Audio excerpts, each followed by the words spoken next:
আসসালামু আলাইকুম ওয়া রাহমাতুল্লাহি ওয়া বারাকাতুহু। প্রিয় শিক্ষার্থীবৃন্দ, কাছে বা দূরে যে যেখানে আছো, আশা করি মহান আল্লাহ তাআলার অশেষ মেহেরবানিতে সকলে পরিবার পরিজন নিয়ে সুস্থ এবং সুরক্ষিত আছো। আমিও তোমাদের দোয়ায় মহান আল্লাহ তাআলার অশেষ মেহেরবানিতে পরিবার পরিজন নিয়ে সুস্থ আছি। নান্দিয়া সাঙ্গুন আদর্শ দাখিল মাদ্রাসার অষ্টম শ্রেণীর ছাত্রছাত্রীদেরকে অনলাইন ক্লাসে আমন্ত্রণ জানাচ্ছি। আজ তোমাদের জন্য আরবি দ্বিতীয় পত্র পাঠ্য বই থেকে একটি পাঠ নিয়ে উপস্থিত হয়েছে। আশা করি তোমরা মনোযোগ সহকারে শ্রবণ করবে এবং উপলব্ধি করবে। আরবি দ্বিতীয় পত্র প্রথম ইউনিট অর্থাৎ ইলম সরফ অংশ থেকে একটি পাঠ নিয়ে উপস্থিত হয়েছে। সেই পাঠের বিষয়বস্তু কি তা অনুধাবন করার আগে প্রথমে বোর্ডের দিকে লক্ষ্য করো। এখানে কয়েকটি বাক্য লেখা আছে অর্থ সহ। তোমরা লক্ষ্য করতে পেরেছ? এখানে লেখা আছে জালাসা যাইদুন, জিম লাম সিন। এখানেও জিম লাম সিন, শুধু বাবের পার্থক্য, বাবের তফাৎ রয়েছে। এখানে জালাসা যাইদুন অর্থ হলো জায়েদ বসলো, জায়েদ বসলো। আর আজলাসা যাইদুন বাকরান, জায়েদ বকরকে বসালো। একটা হলো নিজে বসলো, একটা হলো অন্যকে বসালো। এই যে পরিবর্তন, এটা হলো নিজে বসলো আর এটা অন্যকে বসালো, যেটাকে সরফের পরিভাষায় বলা হয় তাদিয়া। তাদিয়া অর্থাৎ লাজেম ছিল, আর ইতিপূর্বে তোমরা জানতে পেরেছো পূর্বের ক্লাসে ফিলে লাজেম ও ফিলে মুতাআদ্দি। ফিলে লাজেম মানে অকর্মক্রিয়া, যে ফিলের কোনো কর্ম থাকে না, অর্থাৎ কোনো মফুল থাকে না, শুধু ফাইল দ্বারা ক্রিয়া সম্পন্ন হয়। আর ফিলে মুতাআদ্দি মানে সকর্মক্রিয়া, যে ফিলের মফুলে বিহি প্রয়োজন আছে, মফুলে বিহি ছাড়া তার অর্থ পরিপূর্ণতা পায় না। হিসেবে আজলাসা যাইদুন বাকরান, জায়েদ বসালো। কাকে বসালো? বকরকে। এই যে তাদিয়া মানে লাজেমকে মুতাআদ্দিতে রূপান্তর করা। এই যে পরিবর্তন হয়েছে, ঠিক এরকম ভাবে দেখো সাদাকা যায়েদ, জায়েদ সত্য বলেছে, জায়েদ সত্য বলেছে। এই একই শব্দ, শুধু এখানে তাসদিদ না, এখানে তাসদিদ আছে। সাদাকা যায়েদুন বাকরান, জায়েদ বকরকে সত্যায়ন করলো, সত্যায়ন করলো। এটিকে বলা হয় নিসবত, এটিকে বলা হয় নিসবত। অর্থাৎ ক্রিয়ামূলের গুণে কাউকে গুণান্বিত করা, ক্রিয়ামূলের গুণে কাউকে গুণান্বিত করা, অর্থাৎ ক্রিয়ামূল যে আছে ওই ক্রিয়ামূলের প্রতি কাউকে সম্বন্ধযুক্ত করা। তাহলে সত্য, তাই সত্যের দিকে বকরকে সম্বন্ধ করলো, অর্থাৎ বকরের বিষয়টাকে সত্য বলে স্বীকৃতি দিল যায়। এই যে শব্দের তারতম্যে, বাবের তারতম্যে অর্থের বিভিন্নতা আসে, এটাকে বলা হয় খাসিয়ত, বাবের বৈশিষ্ট্য। অর্থাৎ বাব পরিবর্তনের ফলে তার অর্থের মধ্যে যে পরিবর্তন আসে, এগুলিকে বলা হয় খাসিয়ত। তাহলে আজকের বিষয়বস্তু হতে যাচ্ছে খাসিয়াতুল আবওয়াব বা বাবের বৈশিষ্ট্য সমূহ, বাবের বৈশিষ্ট্য সমূহ। তাহলে ওই দ্বিতীয় ইউনিট, প্রথম ইউনিট ইলমুস সরফের 12তম অধ্যায়, 12তম পাঠ, যে পাঠটি হলো খাসাইসুল আবওয়াব। খাসাইসুল আবওয়াব মানে বাবের বৈশিষ্ট্য সমূহ, বাবের বৈশিষ্ট্য সমূহ। আরবিতে ব্যাকরণে বাব এর সংখ্যা হলো মোট 43টি। বাব শব্দের যে ওজন, ছন্দ, শব্দের ব্যবহারের নীতিমালা, এই হিসেবে যে ওজনগুলো রয়েছে, যেগুলোর উপর ভিত্তি করে, যেগুলোর উপর মিলিয়ে শব্দের গঠন এবং রূপান্তর করা হয়, এগুলির সংখ্যা হলো মোট 43। এগুলি বিভিন্ন ভাবে বিভক্ত, যেগুলি তোমরা ইতিপূর্বে অন্য ক্লাসে, অন্যান্য শ্রেণীতেও জানতে পেরেছ। যে এগুলো কিছু আছে 3 অক্ষর বিশিষ্ট, কিছু বা 4 অক্ষর বিশিষ্ট। আবার 3 অক্ষর 4 অক্ষর যাই হোক, সেখানে শুধু মূল অক্ষর দ্বারা গঠিত, অথবা সাথে মূল অক্ষরের সাথে অতিরিক্ত অক্ষর যুক্ত হয়ে গঠিত। এই বিভিন্ন শ্রেণীতে তাদের সংখ্যা বিভিন্ন রকম হয়ে যায়। সংখ্যা সর্বমোট সংখ্যা দাঁড়ায় 43টি। এই বাবগুলোর কোনো বাবের কোনো বৈশিষ্ট্য ভিন্ন ভিন্ন রয়েছে। আরবিতে মোট 43টি বাব রয়েছে, প্রতিটি বাবের আলাদা আলাদা বৈশিষ্ট্য রয়েছে। অর্থাৎ একটি শব্দ এক বাবের থেকে ব্যবহার হলে এক ধরনের অর্থ হবে, আর এটি যখন বাব পরিবর্তন হয়ে অন্য কোনো বাব থেকে ব্যবহৃত হবে তখন তার অর্থের মধ্যে ভিন্নতা পাওয়া যাবে। যেগুলোর মাধ্যমে এক বাবকে অন্য বাব থেকে পৃথক করা যায়, অর্থাৎ যে বৈশিষ্ট্যগুলোর মাধ্যমে এক বাব থেকে অন্য বাবকে পৃথক করা যায়। আরবি শব্দের বাবের ভিন্নতার কারণে শব্দের অর্থ ভিন্নতা হয়ে থাকে। একই শব্দ এক বাব থেকে হলে এক অর্থ, অন্য শব্দ বাব থেকে হলে অন্য অর্থ দাঁড়ায়। তাই প্রতিটি বাবের বৈশিষ্ট্য জানা থাকলে বাব নির্ণয় করা সহজ, আর জানা না থাকলে বাব নির্ণয় করা সেখানে দুঃসাধ্য এবং কঠিন হয়ে দাঁড়ায়, আর সেক্ষেত্রে তার অর্থ করা যায় না। এজন্য দেখা গেছে এগুলি ওজন বাব এর বৈশিষ্ট্য সঠিকভাবে জানা না থাকার কারণে তথাকথিত গবেষক বা অনুবাদক তারা দেখা যায় কোরআনের অর্থের মধ্যে, হাদিসের অর্থের মধ্যেও বিকৃতি ঘটিয়ে ফেলেছে এই বাবের বৈশিষ্ট্য না জানা থাকার কারণে। অর্থাৎ একই শব্দ এক বাব থেকে হলে এক অর্থ দাঁড়ায়, আবার অন্য বাবে গেলে অন্য অর্থ হয়ে যায়। এই জানা না থাকার কারণে এক শব্দ দেখেই শুধু অনুবাদ করলে সেই অনুবাদের মধ্যে বিকৃতি আসবে, এটি স্বাভাবিক। আর এই বাবের বৈশিষ্ট্যকে খাসিয়াত বলে, এই বাবের বৈশিষ্ট্যকে খাসিয়াত বলে। সংক্ষিপ্তভাবে আমরা যা বলতে পারি সেটা হলো খাসিয়ত শব্দের অর্থ হলো বৈশিষ্ট্য, বিশেষত্ব। খাসিয়ত শব্দের অর্থ হলো বিশেষত্ব বা বৈশিষ্ট্য।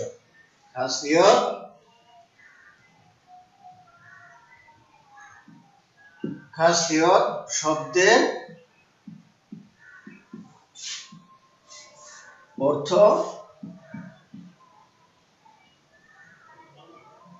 বৈশিষ্ট্য বা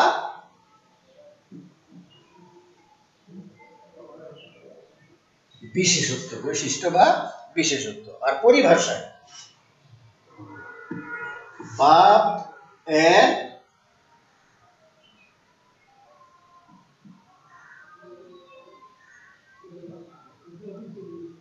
নির্দিষ্ট বৈশিষ্ট্যকে খাসিয়ত বলে। আরবিতে বলা হয়ে থাকে এরকম একটা প্রবাদ যে আল খাসাতু মা ইউজাদু ফিহি লা ইউজাদু ফি গায়রিহি, অর্থাৎ আল খাসাতু মা ইউজাদু ফিহি ওয়ালা ইউজাদু ফি গায়রিহি। বৈশিষ্ট্য হলো যে যা একটি বস্তুর মধ্যে পাওয়া যায় এবং এটি একে ছাড়া অন্য কারো মধ্যে পাওয়া যায় না। এই নির্দিষ্ট মানে কি, যা শুধু কেবলমাত্র তার মধ্যে পাওয়া যাবে, অন্য কোথাও পাওয়া যাবে না, একে বলা হয় খাসিয়ত বা বৈশিষ্ট্য। তাই যে আমরা বলতে পারি যে বাবের নির্দিষ্ট বৈশিষ্ট্য, অর্থাৎ এই বৈশিষ্ট্য যার মধ্যে আছে এটা অন্য কারোর মধ্যে নেই, এগুলি কি, অর্থাৎ এই বাবের যে বৈশিষ্ট্য, এই বৈশিষ্ট্য অন্য কোথাও নাই, এগুলিকে খাসিয়ত বা বৈশিষ্ট্য বলা হয়। আবার এক্ষেত্রে দেখা যায় যে নির্দিষ্ট কিছু কিছু বৈশিষ্ট্য আছে এটা একাধিক বাবের ক্ষেত্রেও পাওয়া যায়, হইতে পারে। তবে বাব সমূহের যেহেতু মূলত প্রথমে এর দুই ভাগে বিভক্ত, একটি হলো সুলাসি, অন্যটি হলো রুবাই, 3 অক্ষর বিশিষ্ট, 4 অক্ষর বিশিষ্ট। আবার 3 অক্ষরের মধ্যে যেগুলি 3 অক্ষর সুনির্দিষ্ট, মুজাররাত, আর তার মুজাররাত মানে অতিরিক্ত বর্ণ থেকে মুক্ত, যা তোমরা ইতিপূর্বে জানতে পেরেছ। মুজাররাত, সুলাসি মুজাররাত মানে যার মূল 3টি অক্ষর থাকবে, অতিরিক্ত কোনো বর্ণ তার সাথে সংমিশ্রণ বা সংযোজন হবে না, এরকম বাবগুলোকে সুলাসি মুজাররাত বলে। আর এই সুলাসি মুজাররাতের বাবের মধ্যে বৈশিষ্ট্য এবং ভিন্নতা খুব কম, বিরল। কিন্তু সুলাসি মুজাররাত ছাড়া অন্য যেগুলি আছে, অর্থাৎ রুবাই বা সুলাসি মজিদ ফি, রুবাই মজিদ ফি, এগুলোর ক্ষেত্রে বাবের ব্যাপক তারতম্য রয়েছে। এই তারতম্য সম্পর্কে আমরা পরবর্তী অন্য ক্লাসে সবিস্তারে জানব। আজ যেহেতু খাসিয়ত বা বৈশিষ্ট্যের, বাব সমূহের বৈশিষ্ট্যের প্রাথমিক পাঠ, অর্থাৎ বৈশিষ্ট্য কাকে বলে, বৈশিষ্ট্য কেমন কেমন ধরনের হইতে পারে এই সম্পর্কে শুধু ধারণা নিব। পরবর্তীতে সবিস্তারে কোনভাবে কি কি বৈশিষ্ট্য আছে ইত্যাদি সম্পর্কে পরবর্তীতে ইনশাআল্লাহ অন্যান্য আরো একাধিক ক্লাসে আমরা জানতে পারবো। আজ শুধু বৈশিষ্ট্য কি এটা চিনলাম, জানলাম যে ভাবের সুনির্দিষ্ট বৈশিষ্ট্য, বিশেষত্বকে খাসিয়ত বলি। এই খাসিয়ত কি ধরনের হইতে পারে, এরকম মোটামুটি কয়েকটি খাসিয়ত বা বৈশিষ্ট্য সম্পর্কে জানবো। সেই বৈশিষ্ট্যগুলি কোন ভাবে পাওয়া যাবে এই সম্পর্কে আলোচনা আজ হবে না। আজ শুধু বৈশিষ্ট্যগুলি কি কি ধরনের হইতে পারে এই সম্পর্কে একটু ধারণা নিব আজ। তাহলে প্রথমে জানি বৈশিষ্ট্যগুলো কি কি ধরনের হইতে পারে, সেগুলো সম্পর্কে কিছু ধারণা নিব। যেমন বৈশিষ্ট্যের মধ্যে অন্যতম একটি বৈশিষ্ট্য হলো তাদিয়া। একটি বৈশিষ্ট্য হলো তাদিয়া। তাদিয়া অর্থ মুতাআদ্দি করা, মুতাআদ্দি বানিয়ে দেওয়া। যেমন ইতিপূর্বে আমরা দেখেছি যে জায়েদ বসলো আর জায়েদ বসানো, তাহলে নিজে বসলো তো অন্য কাউকে বসানো। এই যে বাপ পরিবর্তনের কারণে তার যে বিশেষত্বের মধ্যে পরিবর্তন হয়েছে, এটি একটি বৈশিষ্ট্য। তাদিয়া শব্দের অর্থ হলো অতিক্রম করা, অর্থাৎ পরিভাষায় ফেইলে লাজিমকে ফেইলে মুতাআদ্দিতে রূপান্তর করা। তাদিয়া মানে কি?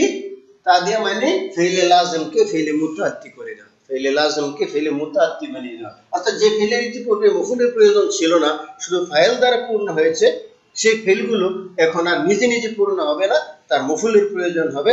মফুল ছাড়াতে সে অর্থের পরিপূর্ণতা ঘটাতে পারবে না। এই বৈশিষ্ট্যের মধ্যে একটা অন্যতম বৈশিষ্ট্য হলো তাদিয়া। ঠিক এরকম ভাবে আরো একটি বৈশিষ্ট্য হলো তাসির। আরেকটি বৈশিষ্ট্য হলো তাসির। সাইরুরাত থেকে আসে, অর্থাৎ রূপান্তর করা, বানানো, রূপান্তর করা বা বানানো। অর্থাৎ পরিভাষায় ফেলকে ফাইল কর্তৃক মফুলে বিহি এর গুণে, মফুলে বিহি অর্থাৎ ফেলকে ফাইল কর্তৃক মফুলে বিহিকে উক্ত ফেল এর গুণে গুণান্বিত করা। অর্থাৎ যে ফেলের ফাইল দ্বারা মফুলে বিহিকে ওই ফেলের গুণে গুণান্বিত করা। পূর্বেরটি তো ছিল শুধু ফেলে লাজিমকে মুতাআদ্দি করে, আর এটি হলো যে ফেল যে গুণের গুণান্বিত, ফেইলের যে রং, ফেইলের যে গুণ, এই গুণে মফুলে বিহিকে গুণান্বিত করবে কে? ফাইলে। ফাইল মফুলে বিহিকে ফেইলের গুণে গুণান্বিত করে দিবে। এরকম ভাবে আরো একটি বৈশিষ্ট্য হলো বিজদান। আর একটি বৈশিষ্ট্য হলো যেমন বিজদান। বিজদান শব্দের অর্থ হলো প্রাপ্তি, পাওয়া। বিজদান শব্দের অর্থ হলো পাওয়া। পরিভাষায় ফেইল এর ফাইল কর্তৃক উক্ত ফেইলের মফুলকে ফেইলের গুণে গুণান্বিত পাওয়া। আগেরটা হলো গুণান্বিত বানানো, আর এটা হলো গুণান্বিত পাওয়া। এই গুণে ফাইল মফুলকে ফেইলের গুণে গুণান্বিত অবস্থায় পেয়েছে, প্রাপ্ত হয়েছে। এটি একটি বৈশিষ্ট্য। এছাড়া আরো বৈশিষ্ট্য আছে, যেমন একটি হলো সালব।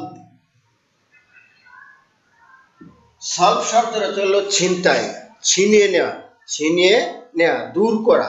পরিভাষায় ফেইলের ফাইল কর্তৃক ফেইলের মফুল থেকে ফেইলের গুণ, ফেইলের মূল অক্ষরের গুণ বা অবস্থা দূর করা। এখানে ছিল ফেইলের গুণ দ্বারা মফুলকে, ফেইলের গুণ দ্বারা ফাইল ওই মফুলকে এই গুণে গুণান্বিত করবে, আর এলে এই গুণান্বিত পাবে।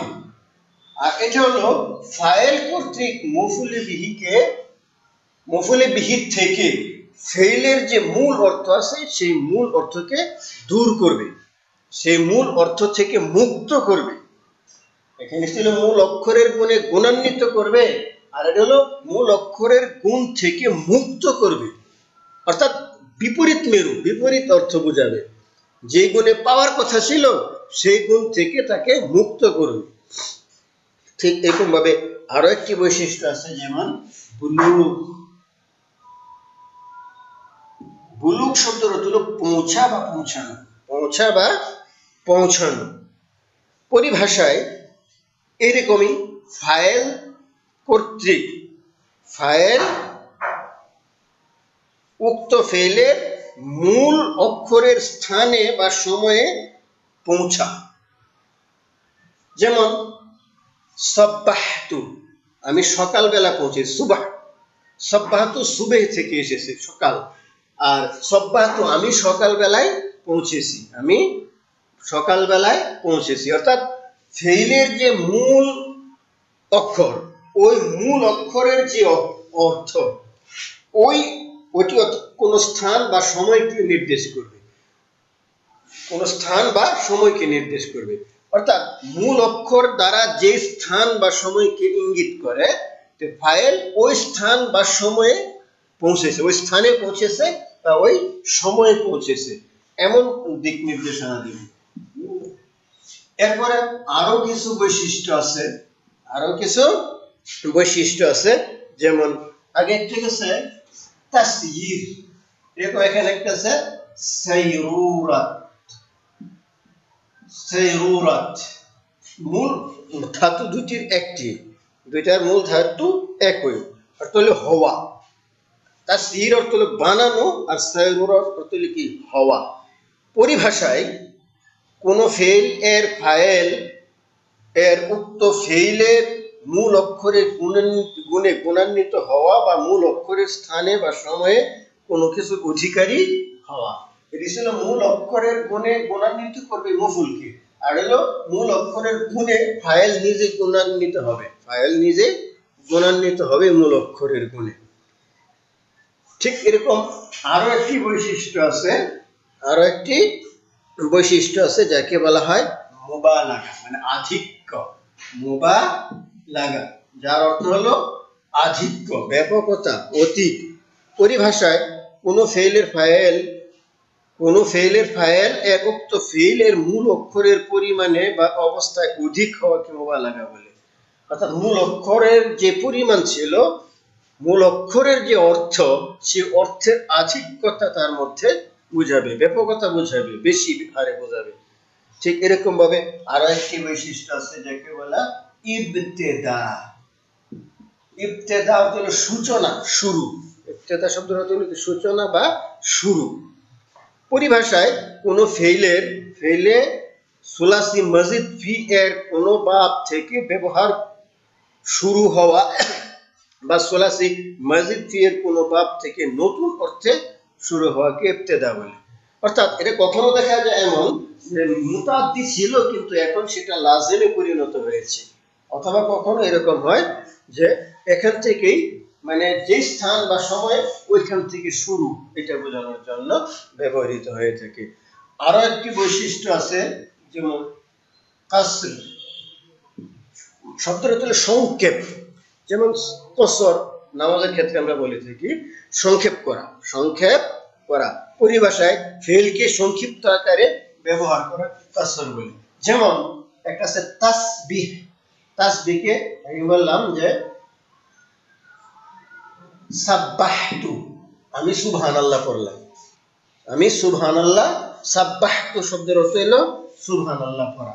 যেমন সুবহান রাব্বিয়াল আযীম, সুবহান রাব্বিয়াল আলা, এগুলো আমরা বুঝে ফেললাম।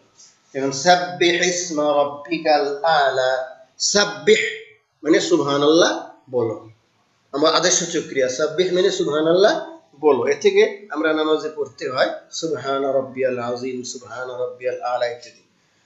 আরো একটি অন্যতম বৈশিষ্ট্য হলো মুওয়াফাকাত মানে অনুসরণ করা, অনুরূপ হওয়া। পরিভাষায় সোলাসি মজিদ ফি এর কোন বাবের ফেল এর অন্য বাবের ফেলের অর্থের বা সোলাসি মজিদ ফি এর কোন বাবের সোলাসি মুজাররাদ এর কোন বাবের ফেল এর অর্থের অনুরূপ অর্থ জ্ঞাপক হওয়াকে মুওয়াফাকাত বলে। অর্থাৎ এটা বুঝেছে এখানে কোনো পরিবর্তন হবে না, সোলাসি মজিদ ফির মধ্যে মুজাররাদের মধ্যে যে অর্থ ছিল সেখানে ওই একই অর্থই থাকবে, মুওয়াফাকাত। আরো একটি বৈশিষ্ট্য হলো তাকাল্লুফ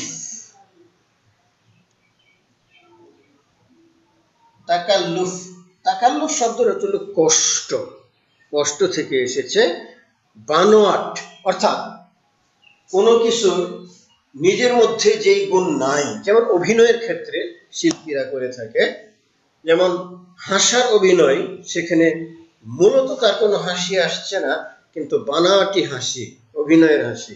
ঠিক অভিনয়ের কান্না, অভিনয়ের ক্ষুধা ভাব প্রকাশ্য, অভিনয় করতে যায় যে ক্ষুধা থাকা সত্ত্বেও যেন আমি খেয়ে এসেছি, পেট ভর্তি, এরকম। অর্থাৎ বানোয়াট ভাবে কোনো কিছু অভিনয় করা, যেটা মূলত হলো অভিনয়ের অর্থে ব্যবহৃত হয়ে থাকে। অর্থাৎ একটা বিশেষ গুণকে সে বানাওয়াট ভাবে, মূলত যে গুণটা তার মধ্যে নাই, এমন একটা গুণ বানাওয়াটি ভাবে প্রকাশ করা, এরকম অর্থে হয়ে থাকে। অর্থাৎ কোন ফেলের ফাইল কর্তৃক তার নিজ সত্তাকে উক্ত ফেলের মূলের দিকে নিসবত করাকে তাকাল্লুফ বলে। আসলে যে সেই গুণে গুণান্বিত নয়, কিন্তু সেটি গুণে গুণান্বিত হওয়াকে প্রকাশ করছে। এরকম ভাবে আরো কিছু বৈশিষ্ট্য আছে যেগুলোকে বলা হয়, যে বৈশিষ্ট্য হল মুশারাকাত। মুশারাকাত মানে অংশীদারিত্ব, অংশীদারিত্ব। অর্থাৎ ফেইলের মূল অর্থের মূল গুণে ফাইল ও মফুল, মানে ফাইল মফুলকেও এই গুণে তার সাথে অংশীদারিত্ব করবে। অর্থাৎ কোন ফেইলের ফাইল ও মফুল ওই ফেইলের গুণে অংশগ্রহণ করবে, অর্থাৎ ওই কাজে দুইজনেই শরীক থাকবে পরস্পর। যেমন নাযাহা, পরস্পর ঝগড়া করলো, কাতালা, পরস্পর মারামারি করলো। অর্থাৎ ফাইল ও মফুল একই কাজের মধ্যে অংশগ্রহণ করা। এককভাবে শুধু ফাইল করবে, মফুল তা বরণ করবে এমন নয়, দুই পক্ষ থেকে যে কাজের মধ্যে অংশীদারিত্ব পাওয়া যায়, এরকম কোন অর্থ বোঝাবে। আর একটি বৈশিষ্ট্য হলো যেমন লিয়াকা, অর্থ হলো যোগ্যতা সম্পন্ন, যোগ্যতা সম্পন্ন। অর্থাৎ কোনো কিছু যোগ্যতা অর্জন করা। পরিভাষায় কোন ফেল এর ফাইল এর উক্ত ফেল এর মূলের অর্থের অবস্থার যোগ্য হওয়াকে লিয়াকত বলে।